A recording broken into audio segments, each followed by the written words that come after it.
My name is Olivia Hart, and 3 days ago, my father did something I didn't know a son could do to his own father.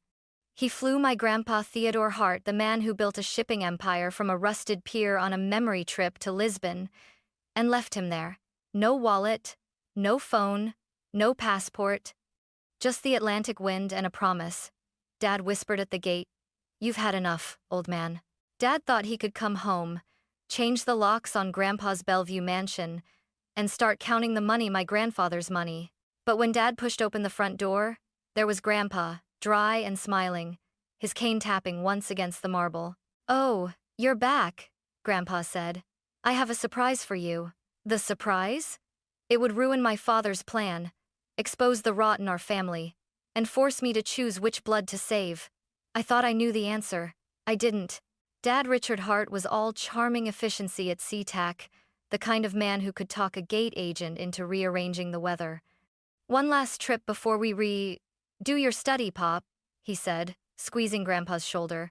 "You'll love Lisbon, the azulejos, the sardines." He winked at me. "We'll bring back recipes." I didn't trust that wink. I hadn't trusted many of Dad's winks since Mom died. On our connection through JFK, Grandpa napped with his hat over his eyes while I texted Maya, my best friend and a junior associate at Lytton and Ames. "If Dad moves Grandpa's accounts while they're abroad, can a bank freeze be undone?" She responded with a waving off emoji. "And stop catastrophizing, Liv. No one steals from a billionaire with a paper trail." In Lisbon, the cobblestones glistened with rain, and Grandpa told stories about hauling rope at 14, about playing chess with dock workers who taught him patience with a bottle cap and chalk. Dad laughed in all the right places. He ordered wine. He volunteered to handle the passports at hotel check-in, so Pop doesn't lose them. On day 3, by the Bellevue Tower, Dad announced a detour. "Pop needs a nap. Let's split, Olivia. Grab us some pastés. I'll take Pop to the hotel." I hesitated. Grandpa squeezed my hand. "Go on, kiddo. Bring 3. By the time I returned, the concierge's smile was tight. No Mr. Hart, no Grandpa. The room keys deactivated. The passports already checked out. My chest turned to ice. I redialed Dad again and again. Straight to voicemail. I sat on a stone step and counted breaths. 10 in, 10 out. Then I did the thing my family had always called meddling but which Grandpa privately called backbone. I moved. Police report. U.S. Consulate. 30 hours of calls and fluorescent lights. In a small interview room, a consular officer named Patricia asked the question I'd been refusing to hear. "Has your father ever tried to take your grandfather's assets?" I opened my mouth to deny it, and found silence instead. When the emergency passport was ready for Grandpa Theodore Hart, Patricia slid a second envelope toward me. "He asked us to give you this when you came." A note in Grandpa's blocky script. "Olive branch, Olive. Follow the list. Keep your voice calm. Surprise him at home." I stared at the last line. "Call Maya. Tell her to open the folder named Blue Harbor." N. Blue Harbor? Maya repeated on speaker as I walked through Lisbon's morning crowds. "Your grandfather left me an encrypted folder 2 months ago with that name. I thought it was litigation prep. I didn't look." "Open it." My voice shook. "Now." Keystrokes. A soft exhale. "Liv. Wow." "What?" "A sting." She lowered her voice. "Your grandfather anticipated a deed of gift push. He recorded meetings with Greg Sloan, that notary Dad uses for hush-hush estate tune-ups. He documented Dad's gambling debt. There's a spreadsheet. Emails to 3 real estate agents requesting valuations on the Bellevue property. Dates are 6 weeks old." My blood drummed in my ears. "He knew." "He suspected," Maya said. "And he set a tripwire. If your dad moved him across international borders without his phone or wallet, I was to call Ozza Haynes at the Western District of Washington. There's a memo. Elder financial exploitation. Transportation with intent to defraud, interstate and international implications." "Why me? Why not press a button himself?" "Because he wanted you on record making the choice." "Choice." The word cut. At the consulate, Patricia smiled like a co-conspirator. "Your grandfather's car is waiting. Driver knows the house." "He's here?" She tipped her head. "He will be where he needs to be." On the flight home, I read Blue Harbor in full. Grandpa had kept a diary, brief, precise entries. Ours charm masks rot, loves shortcuts. Hates the slow dignity of work. He'd captured Dad on audio coaxing him to sign a medical update on a laptop at a Starbucks. The same Starbucks where, Blue Harbor noted, Sloan notarized the deed, for $300 cash, off-site, no IDs photographed. Halfway over the Atlantic, Grandpa texted from a number tagged Pearl. Land, swap cars, enter through garden. He'll try the front first. Leave the door on latch, recording on. I typed back. What's the surprise? The typing bubble blinked. Then, justice. That's also mercy. The hardest kind. I slept for 20 minutes and dreamed of locks clicking, of chess pieces sliding across marble, of my father's face when the king tipped. Seattle rain greeted me at the curb, fragrant and cold. At the mansion, the camellias along the brick walk were still blooming, pink saucers nodding like gossipers. Inside, Grandpa stood in his navy cardigan, alive in a way he hadn't seemed in years. His eyes, pale as sea glass, gleamed. Olive. He hugged me hard, then leaned on his cane. Did Patricia give you the note? And the instruction to keep calm? I tried to smile. That used to be your line when I'd come home blazing. He chuckled. Blazing is sometimes necessary. Today, we banked the fire. We had 20 minutes. Security film was already rolling. Maya's firm had sent a tech to route all doorbell, interior cams, and mics to a secure cloud. A locksmith named Frank, not Sloan, had swapped out the front and back locks at dawn. At 10:12 a.m., a silver BMW nosed into the drive. Dad climbed out in an immaculate charcoal coat. Aunt Claire, his sister, always lacquered, always humming with second-hand cruelty, slid out on the passenger side. My throat tightened. So it wasn't only theft, it was a family plan. Keys scraped the front lock. Once, twice. Harder. A curse. Footsteps to the back. The new deadbolt held. Silence. The doorbell. I nodded to Grandpa. He opened the door. Dad blinked at the sight. The grandfather he'd abandoned, dry and smiling. The granddaughter he thought too tender to choose. What, how? Oh, you're back, Grandpa said. I have a surprise for you. Dad tried on concern the way he tried on ties. We were sick, Pop. Food poisoning. We thought you'd... Enough, I said. Calm voice. Calm voice. If you use the word misunderstanding, I'm going to record over it with the truth. Aunt Claire lifted her chin. You don't speak to your father like that. Grandpa's cane tapped the marble. My house, Claire. My rules. I held up my phone so the tiny red recording dot caught the foyer light. Washington's a two-party consent state. I'm informing you both that this is recorded. Dad's mouth pinched. You can't lock a legal owner out of his property. About that, I said, and pointed to the console table where a neat stack of papers rested beneath a silver paperweight shaped like a tugboat. Motion to invalidate deed of gift on grounds of fraud and undue influence. Filed this morning. And here, I lifted another sheet, are copies of emails you sent to Sable Realty and Nordland Homes, asking for market analyses on this address before the alleged gift. Aunt Claire's lacquered composure cracked. Richard. Dad shot her a look that said shut up. Grandpa's voice softened, almost affectionate. Richard, when did you start hating the way I built things? Was it the first time I told you no? Dad's jaw didn't move, but his eyes flared. You never saw me. You saw labor. Markets. Ships. You saw a replacement for yourself. His voice rose. I brought you to Lisbon to remember who you were, and you punished me for it. Lisbon? I repeated. Where you took his passport and left. He shrugged a cheap spasm. He got home. Grandpa nodded. I did. And because I did, you get the mercy part. Dad actually laughed. Then 3 cars pulled in behind the BMW, 1 sedan, 1 SUV, 1 black Suburban that telegraphed prosecutors even in the rain. The foyer felt too large for its air. Assistant U.S. Attorney Haynes was younger than I'd expected, sharp-eyed, efficient. She flashed credentials, introduced the King County detective accompanying her, and then politely, almost gently asked Dad and Aunt Claire to remain in the foyer while she served paperwork. Mr. Hart, Haynes said to Grandpa. Per your counsel's request and our preliminary review of the recordings in Blue Harbor, we're here to preserve evidence. No arrests today. We'll take statements. We'll collect the Sloan notary files. She glanced at Dad. And we'll advise everyone present about exposure. Exposure? Aunt Claire repeated, as if the word were a foreign currency. Elder financial exploitation, attempted fraud, international abandonment with intent to defraud. Haynes's tone never rose. At minimum, Dad shifted into his other suit, the litigators. You have no proof. Grandpa tapped the cane against marble. Open the study, he told me. In we went.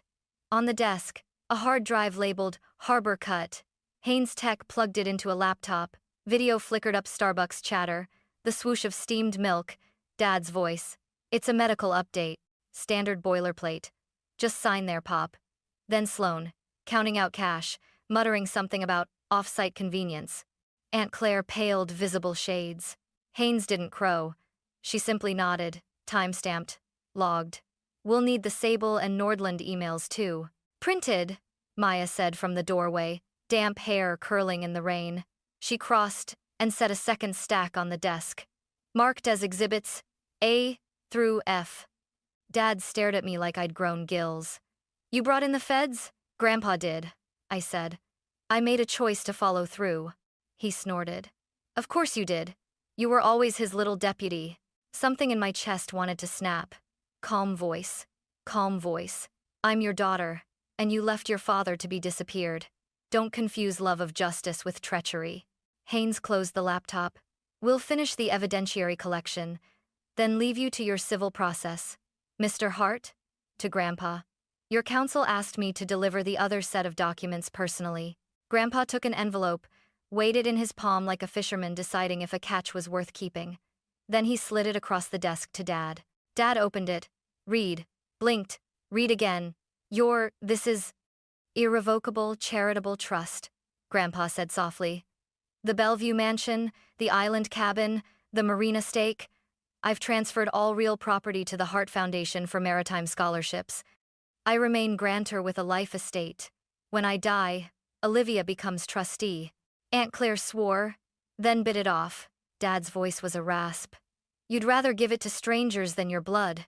They won't abandon me in a foreign country, Grandpa said. And they'll remember their debt to the sea. Dad's hands crumpled the envelope's edge. I'll contest. Grandpa's gaze was almost kind.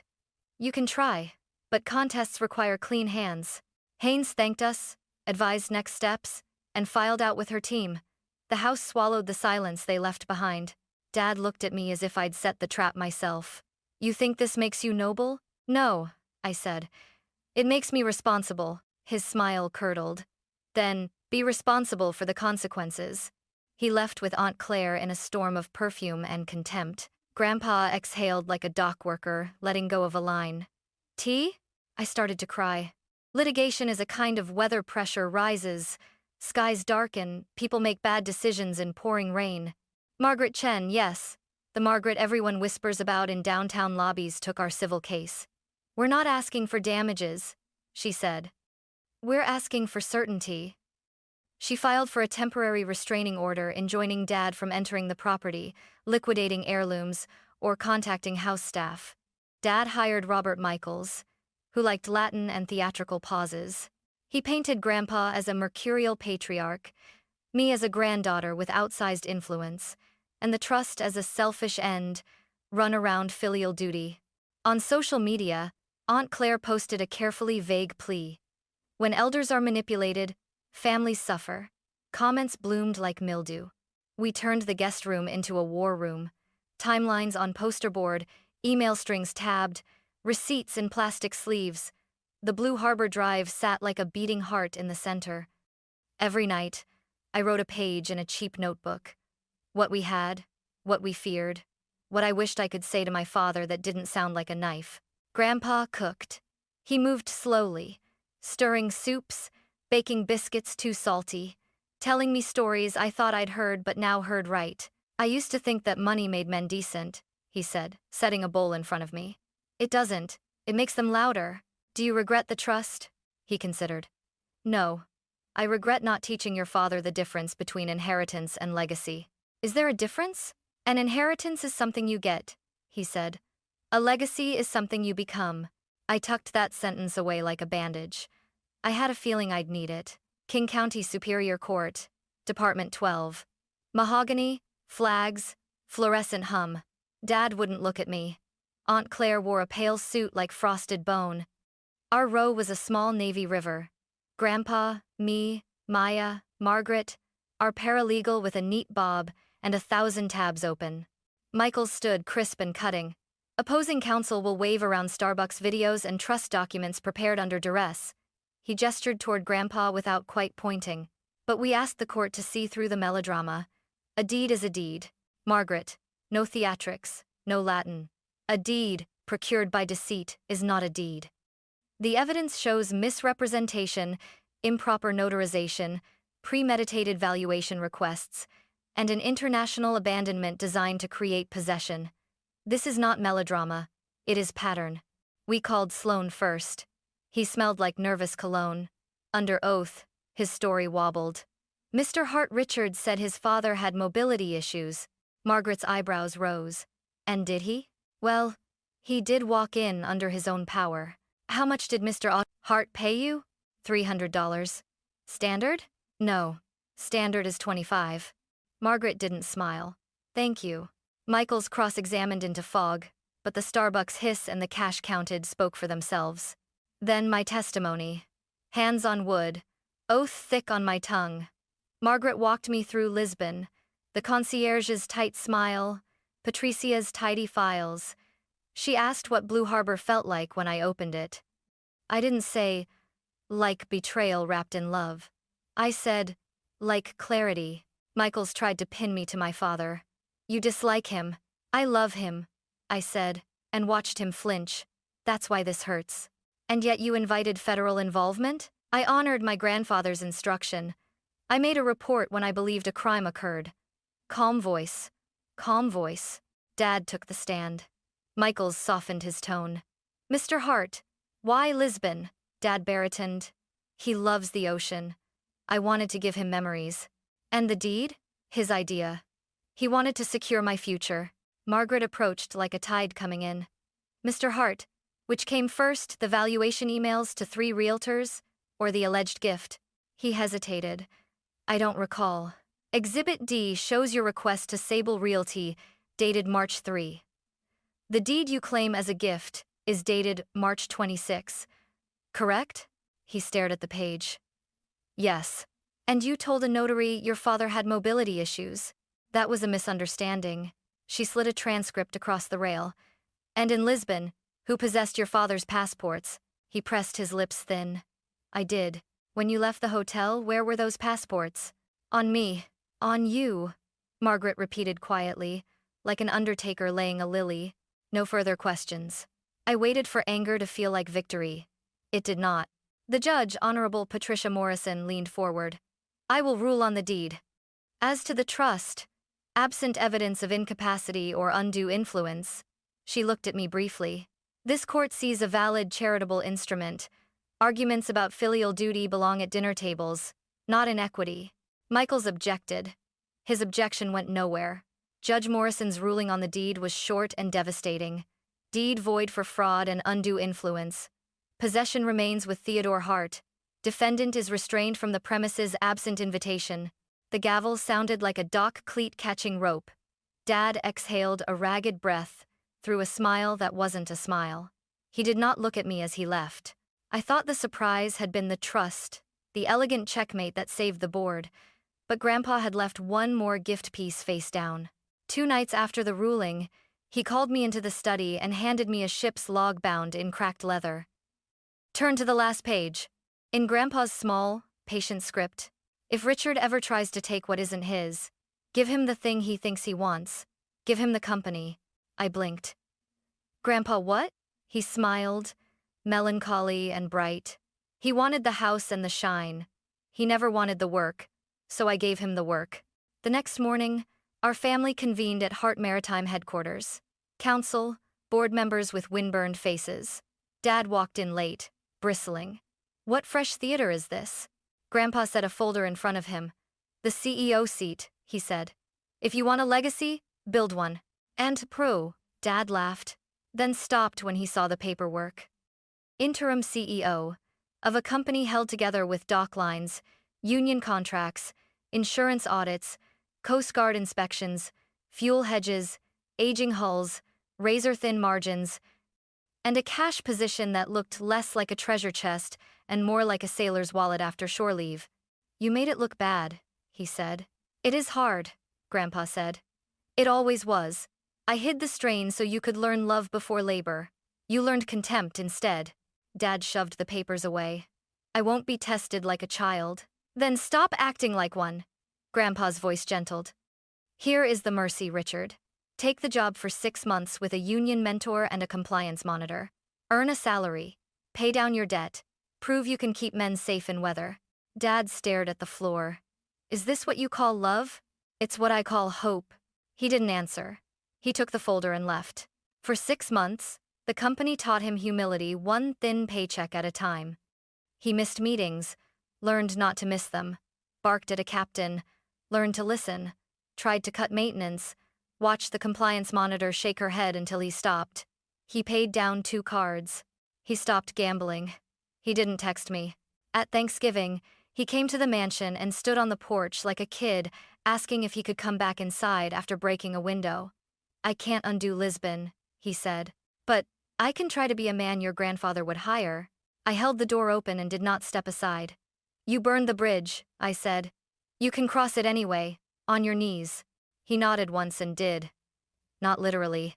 But I saw the apology drop his shoulders. I saw the work click into place where a shortcut used to sit. Sometimes mercy is the hardest justice. Grandpa and I planted winter pansies along the walk, our breath clouding in the air. The trust papers were finalized. The restraining order became a quiet boundary. The company list started showing Dad's name with fewer red flags and more green check marks. On a gray Tuesday, Ozza Haynes called to tell us she'd offered Dad a pre-charge diversion conditioned on restitution to the house staff whose hours he'd tried to slash, a donation to the Maritime Scholarship Fund, and 6 months of verifiable company service. We prefer redemption to trophies, she said. I liked her even more. That night, Grandpa poured tea and asked the question he'd asked my heart since I was little. What did you become today, Olive? I thought of Dad's bowed head, of Aunt Claire's dwindling posts, of the way the docks smell in winter like iron and salt and second chances. Someone who finally knows the difference between inheritance and legacy. And someone who can forgive without forgetting. He smiled, set his cup down, and tipped a rook over with one finger. Checkmate is only beautiful if the other player gets up and shakes your hand. We heard a car door, footsteps, the bell. Dad stood there with a navy cap in his hand and a tiredness that looked like honesty. I heard about the scholarships, he said. I'm here to write a check. Write it to work, Grandpa said. Dad nodded. That's all I've been writing lately. I stepped aside this time. We weren't healed. We were moving. The house held its breath and then, for the first time in months, exhaled.